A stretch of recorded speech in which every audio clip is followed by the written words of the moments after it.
5 mentiras de nuestra historia que la mayoría de mexicanos cree que son ciertas. Bienvenidos Nopal Brothers y Nopal Sisters a este nuevo video del Nopal Time Stops. Mi nombre es Marvin Lara y hoy vamos a presentarte un video muy interesante donde hablaré de varios mitos y mentiras que nos han hecho creer que son ciertas y lo único que han causado es que se distorsione la historia, se cambien los hechos y se tenga una idea equivocada del cómo surgió el gran país que es México. Quien no conoce su historia está condenado a repetir los mismos errores. Por eso, en poco más de 10 minutos voy a repasar los hechos más importantes que nos enseñan en la escuela para decirte cuáles están cargados de sesgo político ideológico que no corresponden con la realidad. Es un tema bastante polémico que puede generar controversia, pero siempre es importante conocer diversas opiniones para formar la nuestra. Por ejemplo, ¿es justo considerar a Santa Anna el peor villano de la historia? Pues quédate que aquí te lo digo. Para la elaboración de este video, nos basamos en los libros titulados México lindo y querido, de Curiosamente y publicado en la editorial Grijalbo, el libro Maciosare, nuestro extraño enemigo, de Juan Manuel Zunzunegui, y el libro Contra la historia oficial, de José Antonio Crespo. Así que una vez aclarado lo anterior, ponte cómodo de llegar a la botana que aquí comenzamos.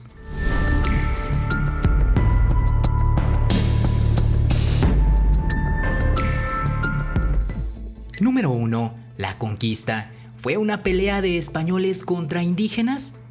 Una de las primeras ideas equivocadas que nos insertan en la cabeza sobre la historia de nuestro país es que aquí todo era felicidad, ya que éramos habitados por culturas muy avanzadas que construían pirámides maravillosas y que de repente llegaron unos españoles ambiciosos de oro que acabaron con aquella felicidad y armonía que existía. Luego nos invadieron y nos esclavizaron por 300 años, palabras más o palabras menos.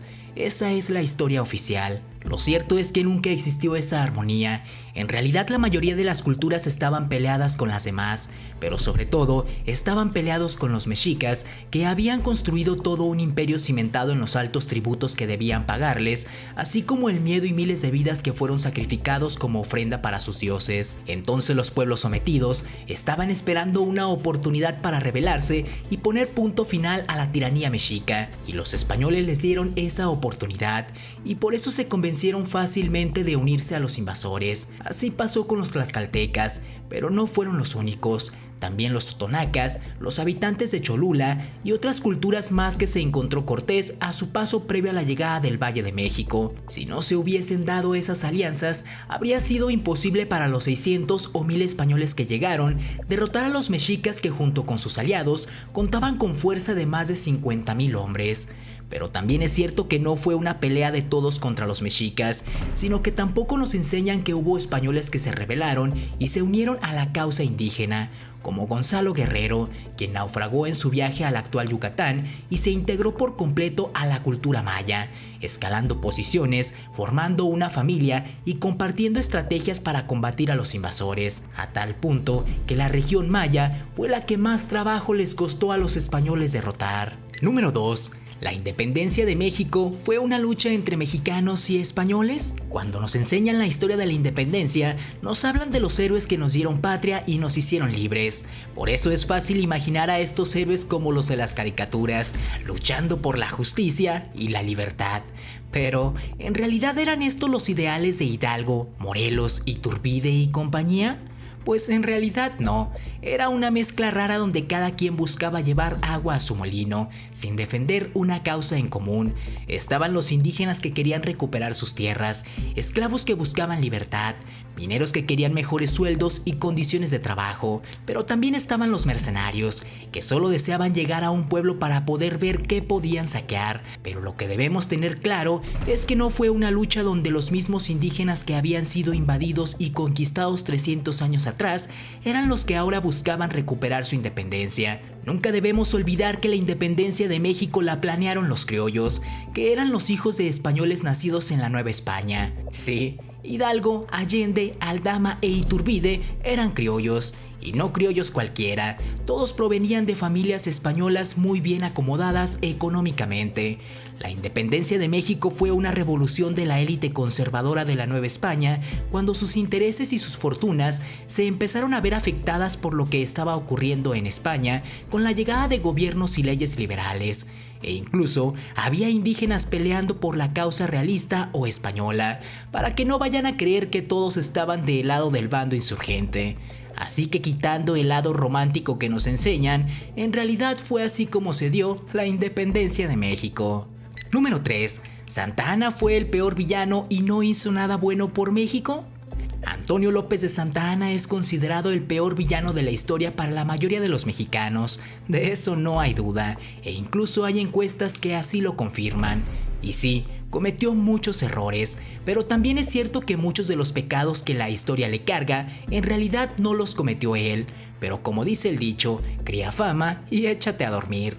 A la luz de la historia, Santa Anna es el culpable. Por ejemplo, ya lo he dicho en otros videos, pero Santa Anna ni siquiera era presidente cuando perdimos más de la mitad de nuestro territorio con el infame Tratado de Guadalupe Hidalgo, pues las negociaciones comenzaron siendo presidente interino Pedro María Anaya y luego le tocó firmarlo ya como presidente a Manuel de la Peña y Peña. También se le culpa completamente por la pérdida de Texas, y aunque sí fue responsable por su cobardía y malas decisiones, fue factor más importante la presión de Estados Unidos, los propios colonos que habitaban Texas y que no había mexicanos dispuestos a irse a vivir a ese territorio caluroso y árido, a pesar de los distintos esfuerzos del gobierno mexicano por mandar personas para que cuidaran y habitaran ese territorio.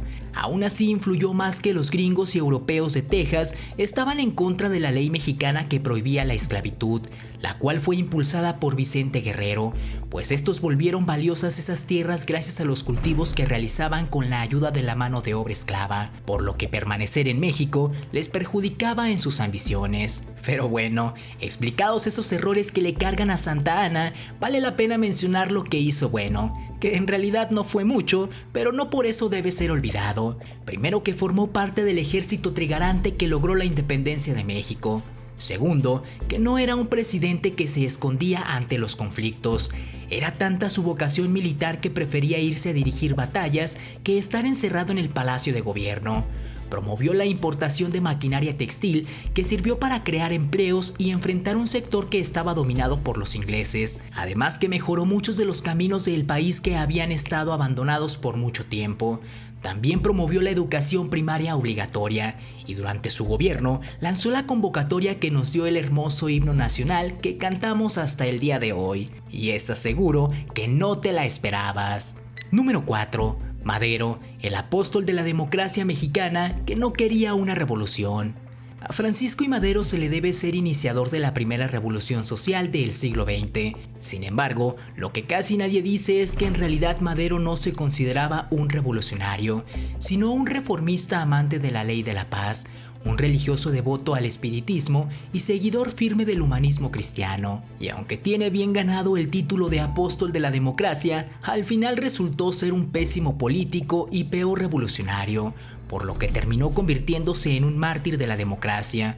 Sin embargo, eso no quita haber logrado una hazaña que muchos intentaron pero nadie pudo, la cual fue derrocar al gobierno de Porfirio Díaz. Pocos creían en Madero, incluso su tío Evaristo Madero llegó a comparar su pleito con don Porfirio como la pelea entre un microbio y un elefante. Aún así, el microbio logró que el elefante saliera huyendo a Francia. No es exagerado decir que Madero inició el movimiento armado muy a su pesar, cuando vio que de plano no había otro camino para que Díaz dejara el poder. Incluso en su libro La sucesión presidencial, escribió en 1908 que ese camino era la alternativa más improbable y la menos deseable. Madero había aprendido de la historia de México que cada vez que se rebelaba un caudillo en nombre de la libertad y el pueblo, olvidaba pronto los motivos que lo habían empujado a empuñar las armas y terminaba instalándose cómodamente en el poder por encima de cualquier ordenamiento legal o democrático. Madero temía que eso se volviera a repetir y no se equivocó, se repitió. Pronto los que lo ayudaron a llegar saborearon las mieles y frutos del poder, y los que nunca se fueron consumaron la traición que lo convirtieron en mártir. Madero creyó ingenuamente que con la salida de Porfirio Díaz cambiaría el país como por arte de magia, pero no fue así, pues no hizo una depuración y limpia para sacar a todo lo que oliera a don Porfirio, y por dejar a muchos porfiristas en el gobierno, terminó dejando a medias lo que le costó tanto construir. Número 5. El mito del malinchismo impulsado por Lázaro Cárdenas. Ser malinchista o nacionalista, preferir lo extranjero o aferrarse a lo nacional. Dos aspectos del mismo discurso que busca cualquier pretexto para dividir a las personas con fines políticos. Es tal el peso del mito que nosotros inventamos la palabra malinchista en español para describir a quien prefiere lo extranjero por encima de lo nacional. Para formar este mito, se nos enseña desde pequeños que hay cosas que son nuestras y otras que no lo son. Se nos educa para creer que como individuos pertenecemos y nos le debemos a una nación. Se nos instruye para valorar algo que se llama cultura, que no es otra cosa que ideas y tradiciones del pasado que se convierten en una herencia a la que debemos estar encadenados. Lázaro Cárdenas es reconocido por ser uno de los mejores presidentes de la historia de nuestro país, pero también fue quien construyó el nacionalismo revolucionario para formar la identidad nacional, y parte de ese discurso era educarnos con la ideología de que los mexicanos somos los descendientes de los aztecas y que fuimos arteramente conquistados, sometidos y saqueados por los españoles. Ser un buen mexicano es odiar a todo extranjero como potencial conquistador. Ahí es cuando surge la Malinche, como un símbolo perfecto de esa ideología. Esa forma de pensar ha provocado un estancamiento de nuestro país, pues mientras el mundo se globaliza y las fronteras dejan de tener sentido, nos hicieron creer que no necesitábamos de los demás y podíamos ser autosuficientes y producir todo aquello que se podía comprar afuera. Pero la realidad nos terminó por dar una cachetada en la cara y nos tuvimos que subir al mundo de la globalización. Por eso yo creo, como lo dice Zunzunegui, que debemos dejar atrás esas etiquetas de nacionalistas o malinchistas, mexicanos o extranjeros, y madurar hasta ser simplemente humanos. Muchas gracias no para Brody sino para el Sisters por ver nuestro video, y como siempre la opinión más importante es la tuya, por lo que te pido que nos dejes en los comentarios qué otro mito de la historia de México crees que debemos dejar de creer. Estaremos muy atentos para leer lo que nos escribas. No olvides seguirme en mis redes sociales como Twitter, pero sobre todo en Instagram, te dejo los links en la descripción. Tampoco olvides suscribirte a nuestro canal y activar la campanita para que no te pierdas ninguno de nuestros contenidos. Tu ayuda es muy importante porque nos permite crecer y llegar a un mayor número de personas. Te esperamos en nuestro siguiente video. Nos vemos, hasta la próxima.